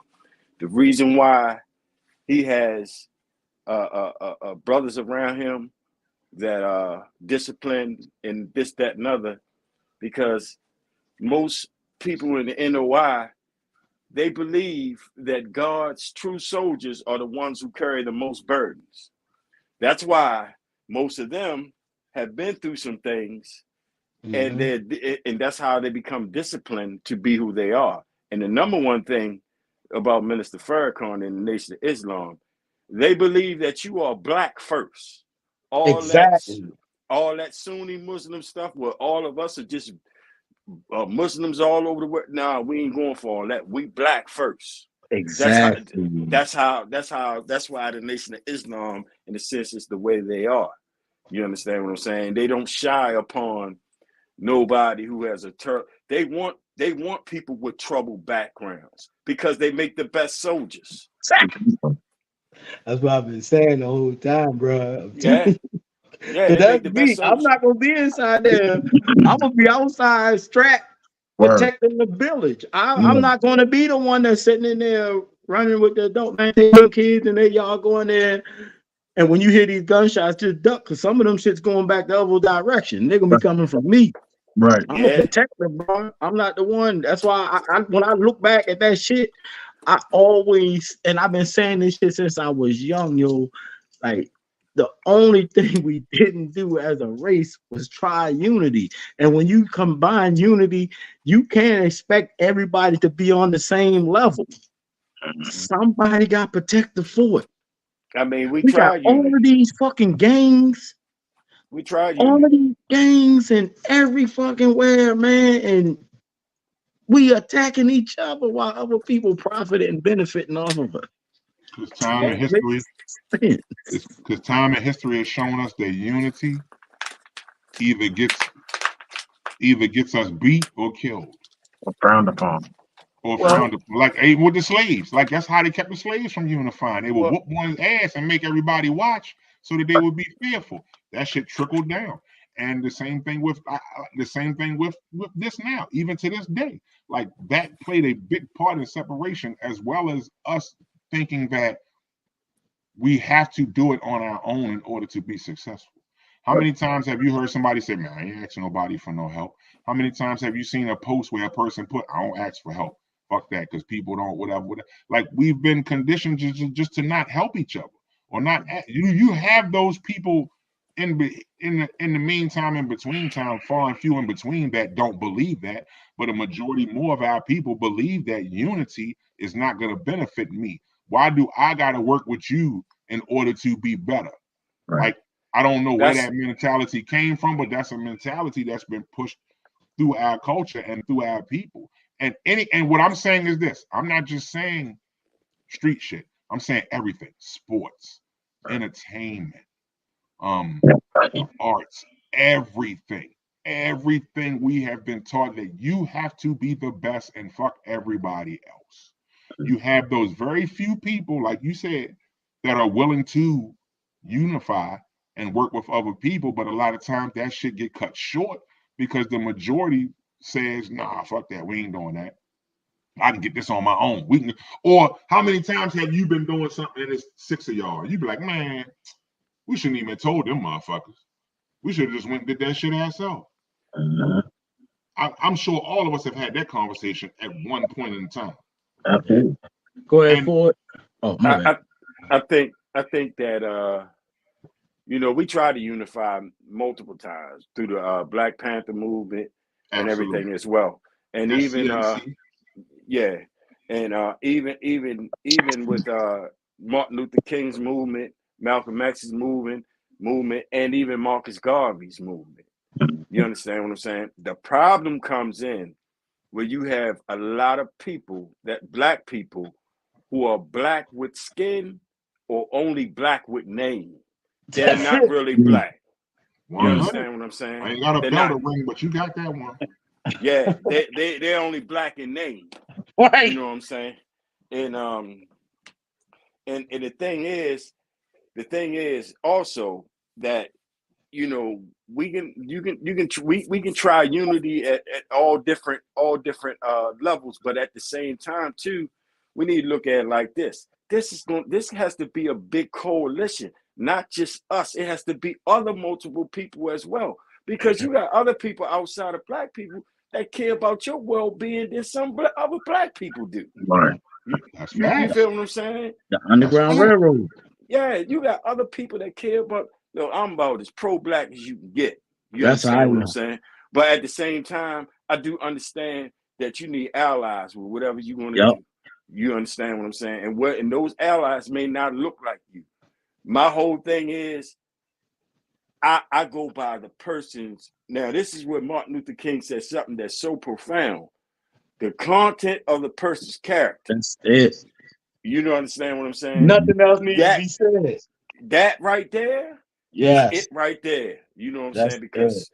Because some of us, they're only black in name. And a lot of people are gonna be sacrificed, man. Everybody's not gonna make it. You know Right. what I'm Yep. saying? When I saw that shit, when I was young, I had this whole little black thing where though I could have sworn I was one of the most racist people you're gonna ever meet. But I kept a lot of shit inside. I'm a thinker. I think beyond what I see. That's why sometimes I don't like to talk to people because they think I'm fucking crazy or I don't know what I'm talking about. But I try to visualize life without seeing everything. And I was like, all these people evil, because I was hearing all these fucking people saying that.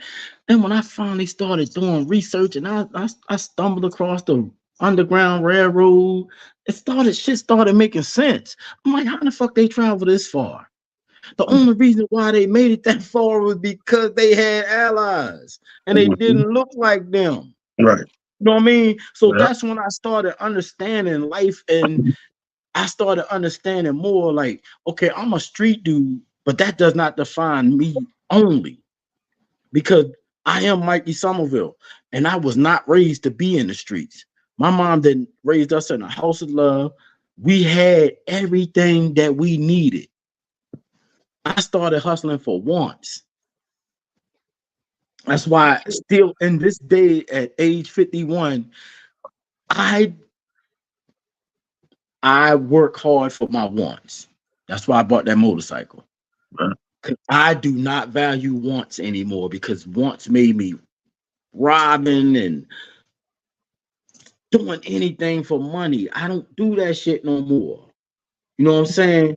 Because that shit made me a horrible human being, and that's not who I am.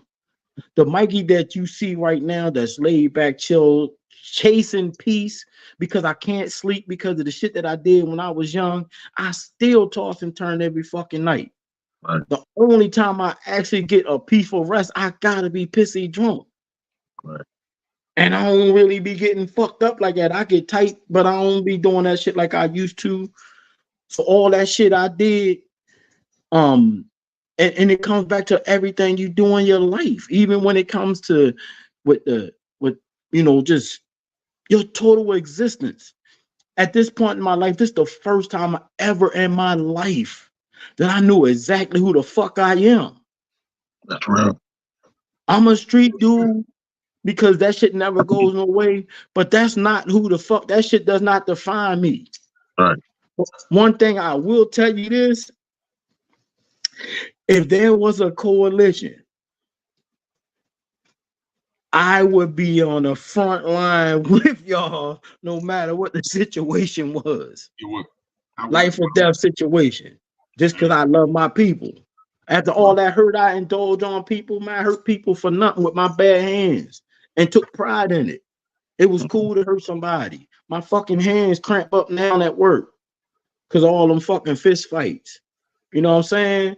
Mm-hmm. Scars all on my forehead and shit, cracking people with bottles, bitch, bust back in my face. You know what I'm saying? All that shit. But the worst part about it is I deserve not to go to sleep. I deserve these scars because I should not have been doing that shit. That is not how I was raised. But when you put a gorilla in the mist, they're gonna come out. I'm a fucking gorilla with that shit, son. I just made it out of that shit without going to prison and all that shit. And my bad. But my life, my dreams are haunted by all the shit I did. I dream sometimes about me, a whole bunch of me, because everybody from 20, all we used to do was jump everybody. If one fight, we all fight. It's a whole bunch of me fighting yourself. The fuck out of me. And when I wake up, I'll be like sweating and shit. And I'm like, that's what the fuck you get. And then I lay down and try to dream about my motorcycle or something. Or my kids and my grandkids. The one thing I was talking about as far as the coalition thing, I always say this, rest in peace, Marshall Eddie Conway. Y'all know who Marshall Eddie Conway is, former Baltimore Black Panther. Went to prison for 40-something years, falsely accused of a murder. When he was freed, he married my Aunt Dominique. And I actually had a chance to sit and talk with him one day. And what he explained to me was the best way for us to make this happen is to have a leaderless coalition. That's it. Have leaderless coalitions. Knights of the Round Table. Have a group of people who are there, not for one to be on point, they'll be the leader, but for everybody to have a certain goal to reach. And like, I might be in charge of making sure people eat while they doing whatever. Mikey might be in charge of organizing the marches. Doobie you might be in charge of making sure people get picked up, the elders that get picked up. Charlie, you might be in charge of making sure that there's certain paperwork that get filled out when they get there. You know what I mean? Everybody doing something to help the goal, but nobody has to be the leader. Nobody has to be the front person. You can appoint somebody to deal with certain shit, absolutely. You know what I mean? But that's what we have to get away from, because we have some people who just believe that unity is not going to help you reach any fucking goals at all. Some people just believe that, no, nigga, we have some people that rather than help you carry a bucket full of water up a hill to get $1 million, they will dump that fucking bucket of water out at the bottom of the hill, drag it all the way up there by themselves, and then try to figure out how to fill it up at the top of the hill to keep the money for themselves. If that makes sense. After they punch you in the face. If that makes sense. And You know what I mean? Yeah, so that's for me, that's pretty much the mentality I think we got to get away from. And leaderless coalitions. You remember the Knights of the Round Table? Mm-hmm. King Arthur? I've been saying that shit for years. Everybody at the Knights of the Round Table had a voice. King Arthur was not the king at that time. Right. Everybody had a voice. I actually been preaching this concept for so long that a motherfucker actually stole the concept from me and put it on his own show. Call his shit Lights of the Round Table. I'm like, yo, we trying to get this, we trying to do that, we trying to. I gave up on all that shit because every time this the type of shit was going on. I tried to have a peace in the streets thing, right? I had all these people back me. WPGC, a female friend of mine hooked me up with WPGC. They was gonna come down here because that's what they do. Man, you know them motherfuckers my man had the damn thing and didn't even tell me. Stole my idea from the Peace in the Streets thing. I didn't give a fuck. Didn't include me in it. And what he did was, when he did it, he took away from all the shit that we had. We had all these fucking stacks and people ready to give out hamburgers. We got lists of shit that people want to go. They're like, Mikey, what's going on with the thing? I like, man, let me tell you about how this person stole it and went with the idea, and he left out so much. We had vendors, all because of my name. And the people that I was talking to, we had KIR hitting off when we first began. We had people, I'm telling you, WPGC was going to pull up, son. These Bammers had the whole fucking Peace in the Street thing without me. I didn't know. When I found out like a couple days before, everybody like, don't go. I wouldn't go if I was you. I'm here for the peace part. I don't give a fuck that he stole the idea. It kind of hurt because that's my man. The thing that hurt the most was you didn't get everything that could have came to it. Because you wanted the spotlight. You could have had the spotlight. I was there for the heat part. We went down to the Peace in the Street thing, and then the motherfucking rappers was sitting there cussing each other out. Talking about some street, they neighborhood, cussing each other out, rapping and shit. I was like, this is crazy. But those things, that whole thing you just said is the thing that I've been saying forever. They kept saying, Mikey, remember when they wanted me to be the president of KIR? I'm like, nah, let's just have fun. Don't put no pressure on me. Oh, we're gonna be next thing you know, pressure on me. One man can't speak for everybody. But unless he can go deliver a message. Right. Unless a group of people elect him, unless a group of people elect him and say, look, yo, we need you to go and get this message across. That's different.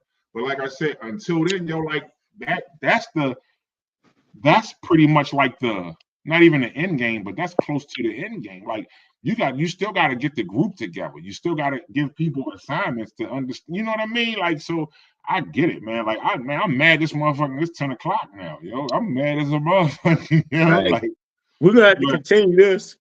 Yeah, we definitely going to continue this. So Charlie, Doobie, y'all free Well, next Tuesday. I want to share with Anyway, y'all next time on a good money tip that I think everybody gonna want to hear. It's a Yeah. way to invest in yourself, but it's a real big one that's going to affect the economy is going to affect it, and you invest in yourself. That's what it is. you know what? Those are conversations that we as black males and anybody else, whoever listens, don't get me wrong. Like I said, I am very pro-black, and I am not going to apologize for that. But I do not hate anybody else. I talk about my people because I love my people, and Yeah. I'm always be there to uplift them. But if you any other race, you can join us. You can talk. You know what I mean? It's the same thing. But I am going to speak up for my people at all the time. So don't take that the way. But those are some things that we as black men we got to discuss. And the best thing I love about ours is we let people talk, Fact. and we want to hear what you got to say. So 3 years for 3 years now. That's what we do. But listen, man. we need to Next get week, God yo, King Wayne Doobie, on here. Doobie, Charlie. Next Tuesday, y'all busy? No, I'm good. All right. I hope so. Next Tuesday, we're gonna start again. If y'all can join us at 8 o'clock, definitely. If y'all can join us after, that's fine too. But I definitely want to continue this exact conversation we talking about. And we left off at Doobie saying he had an idea for economy building, and we as leaderless coalitions. That's where I want to start at. With Doobie's idea as far as with the economy, the idea he had, and with us talking about leaderless coalitions. And how to During the springboard week, something right? like that. During the week, if y'all figure something and you find something that's interesting that you think that we could talk about, and you got resources, send that shit to me and see so we can look at it so we won't Yeah. be totally in the dark. All You know what I'm right, saying? 'Cause it's so let me give you this heads up about my topic. I go want ahead. y'all to look up what's called the BRICS, BRICS. See, text that shit to us, yo. All right, so the BRICS is basically Brazil, Russia, India, China, and South Africa. That's gonna be my topic that I bring up to you next week. You're gonna say, "Wow, okay, let me go. Let me do this." All right. Jake, what's up? We need to thank y'all for joining. Absolutely. We ready to close out. So Charlie, you got any last words before we close out, bro? Anything.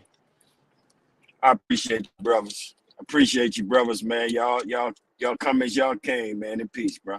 Send me that theme song, Charlie. I need that theme song, B. Come on, man. Let me know what let me know what you want, man. Man, you know what you do, man. I need something with that soulful boom bap, man. Send it over, man. I Hey, just look at need that I there. got you. like a 2-minute joint. You too do because you're a beat making motherfucker too. I just can't put my beats on there because for some reason my MPC won't let me transfer my beats over. Would you But want me rap? Would you want me rap over a no, beat? I want another opening theme song. So yeah, yo, both of Jake, what's y'all up, please. fam? Like within the next Mhm. week or so, if you can, like like What you do, something gang? you ain't gotta specify, make nothing specifically, yo. Something I know, Charlie. I know you got some shit in the vault, yo, because I done heard your music, bro.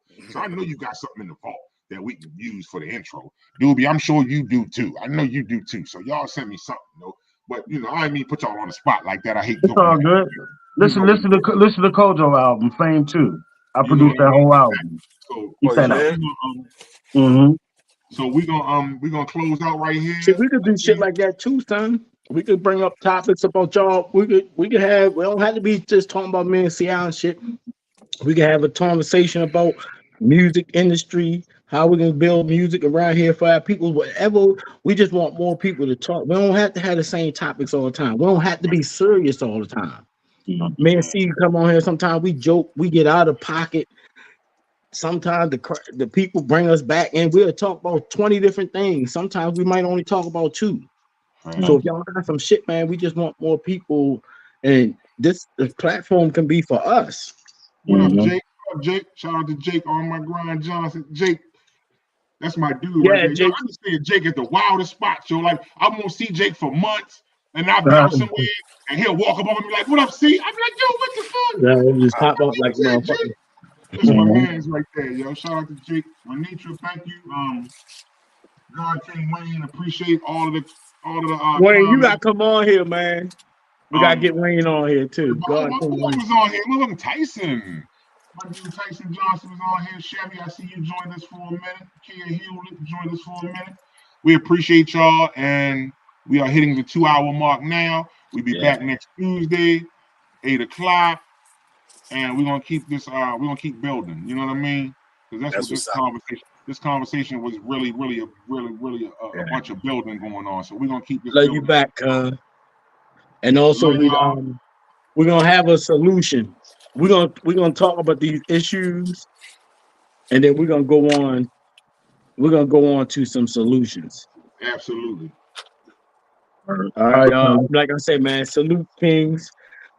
Hey, C, love you, man. Doobie, love you, man. Much love to you, Charlie, always, bro. You already know. Oh yeah, I already know, bro. Y'all ain't even got. I mean, it's good to hear, but I already know, bro. Yeah. Thanks everybody for joining us. Absolutely. Thank you, C, for creating this shit, man. I just like we're gonna build something. My motherfucking I know, mouth. right? I know that's right. It just is what it is, and you know we have good conversations. But I figure, like, why not bring other people in? I told you, my father told me all the time, and that's how I always try to end every show. Like, you can, even if you agree to disagree, you can sit down and have a conversation. Just listen. Yeah, we need you to come on here with us one day. And I also said if Biggie and Tupac would have sat down and had a conversation, they might still be here. They'd be still here. You know what I mean? So love y'all again. I appreciate y'all, brothers, and I'm gonna get up with y'all next week, man. All right, man. Appreciate y'all. One.